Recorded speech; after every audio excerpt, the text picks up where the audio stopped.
Don't you find it crazy, Gary, when the player you earning what, I don't know, 5, 10 grand, and you going in there all the times, you don't feel like you're fairly paid, but then as soon as another club comes in and tries to buy you, then they say, no, hold on, he's worth 10 million. You say, well, if I'm worth 10 million, why are you only paying me 10 grand a month? There is a lot of unfair treatment when it comes to that. But like I said, a lot of clubs don't necessarily want to pay as much as possible. They always want to pay as little as possible. But then there are a lot of clubs that really, really do look after players and pay them really good contracts. But again, it's a tough thing. Like if you look at the rugby side, rugby do 2 to 3 year contracts straight. There's no such thing as options. I mean, I try and sign as many players into contracts without options as possible.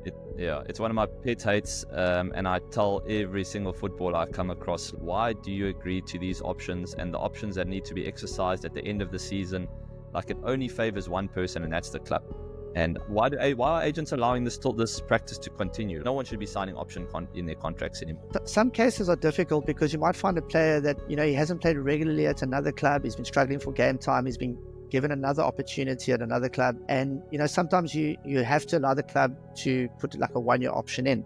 But I try to the best of my ability. But in that case, Gary, why wouldn't you just say, okay, so the guy hasn't proven himself. Then you just say, well, if I play 10 games or 15 games, then another year kicks in. Like, why do you need an option that's like at the club's discretion? Just make it solid things to say 10 games. And then if I play 10 games, then my next year kicks in. If you're really worried about whether I'm going to play or not.